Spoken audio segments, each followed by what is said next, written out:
Joining me now is Swedish politician and member of the European Parliament, Mr. Charlie Weimers, member of the Sweden Democrats and part of the European Conservatives and Reformists in the European Parliament since 2019. Our common guest, welcome back to TVP World, welcome back to Rachon. Mr. Weimers, those are breaking news. I mean, Sweden and Finland announcing its bid to the NATO is something unthinkable of if we know the history of the Europe after the Second World War. What are the reasons for this? Well, Finland has been discussing this thoroughly during the last half a year, and of course, the events of February 24th changed a whole lot in both our countries. Finland is now formally going to apply, and our government in Sweden will put down its feet on Monday, actually. So it's still formally not a done deal in Sweden, but I would be highly surprised if my country will not apply. I mean, Sweden and Finland, we have been able to stay outside any military alliances for a very long time, and it has become sort of a norm, a dogma in the Swedish politics that this is a sort of guarantee that we won't be affected by a major conflict in Northern Europe. But if you look at the map, this analysis is really not updated. I mean, during the Cold War, the main theater would have been on the fields of Germany and potentially even Poland.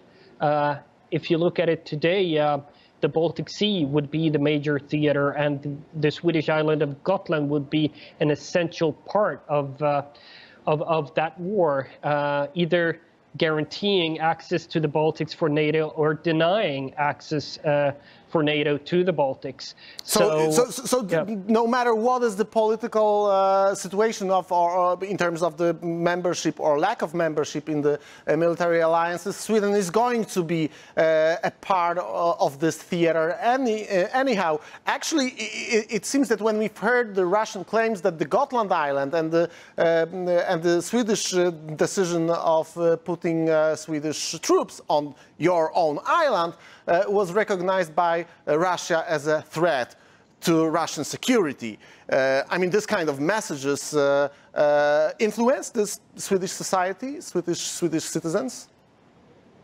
Yeah, I mean, you've seen two major powers trying to conduct a very aggressive diplomacy against Sweden the last years. On the one hand, China with its wolf warrior diplomacy, which heavily backfired.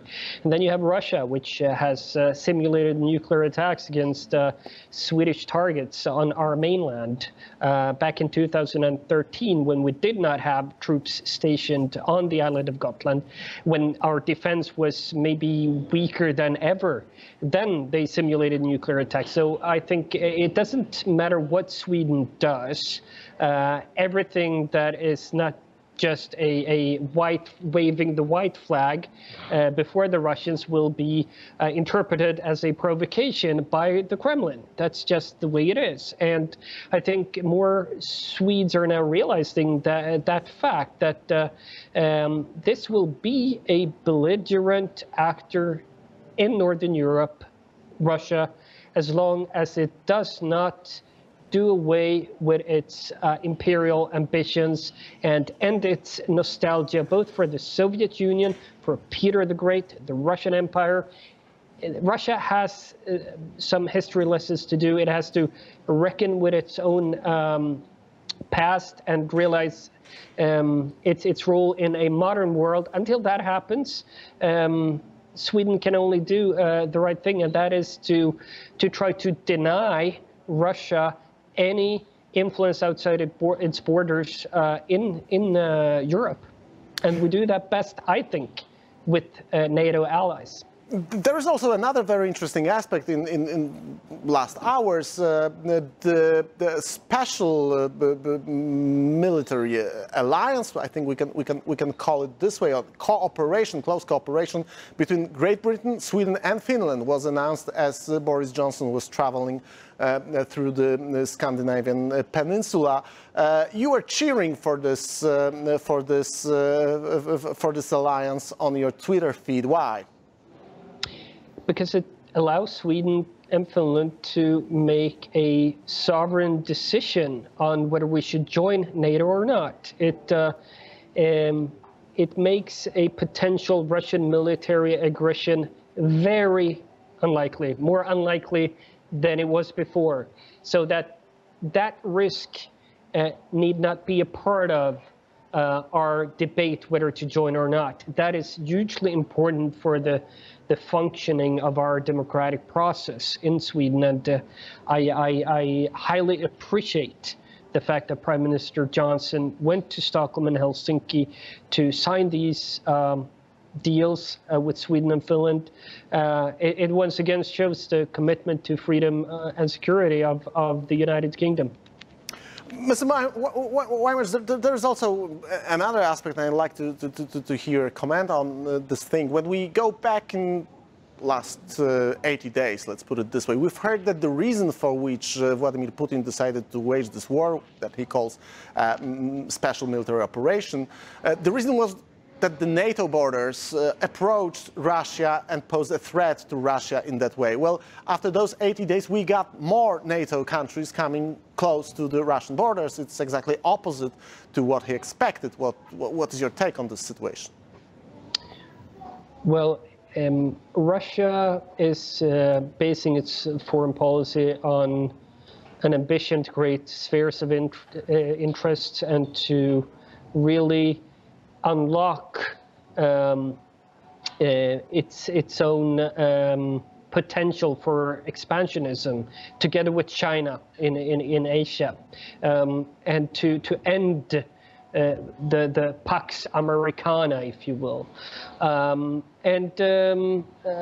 There is no possibility to do that as of now, because we are united. We don't want a new Yalta conference. We don't want our sovereignty to be trampled upon by big powers.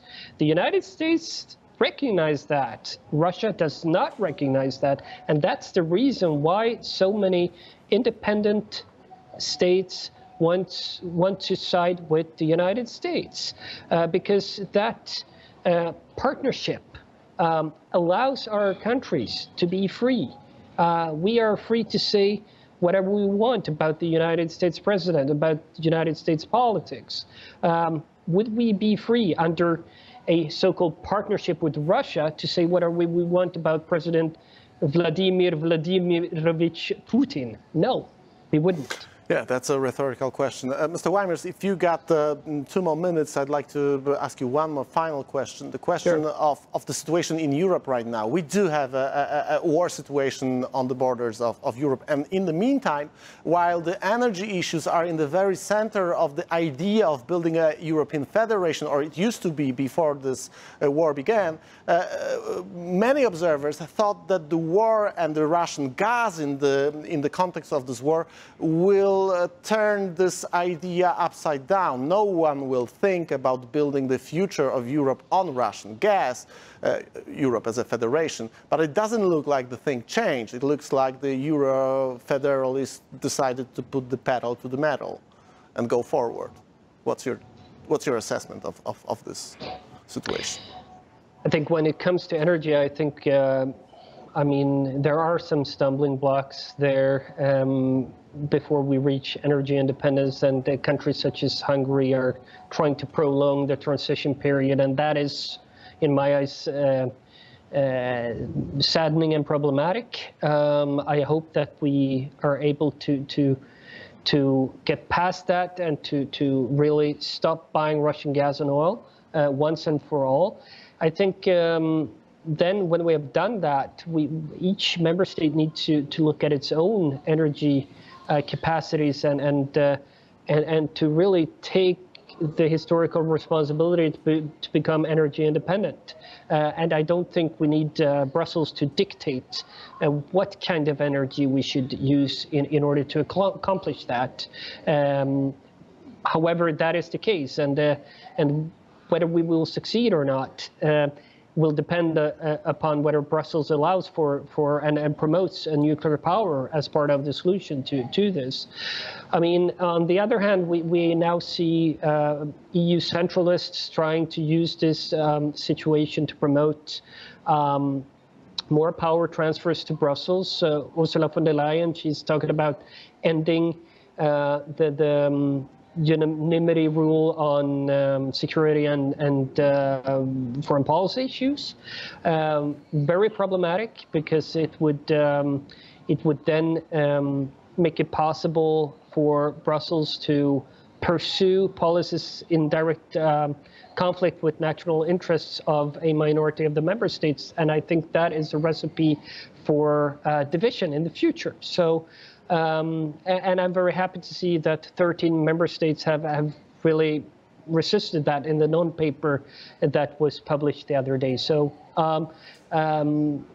the status quo institutionally will probably remain, but from a Swedish Euro-realist perspective, I see that maybe this bid for NATO membership that we all expect will come from Sweden will clarify a few things, namely that military security is an intergovernmental issue that is handled through the NATO military alliance, whereas other issues where we have given the EU supranational powers, well, yeah, that might be for Brussels, so that we can finally end this talk about European Defence Forces, EU army that the European Parliament centralist majority dreams of. I really hope that will be the case. It's really hard to imagine the common military without the rule of unanimity in the European Union. Charlie Weimers was our guest. Thank you very much. See you next time on TVP World. See you soon.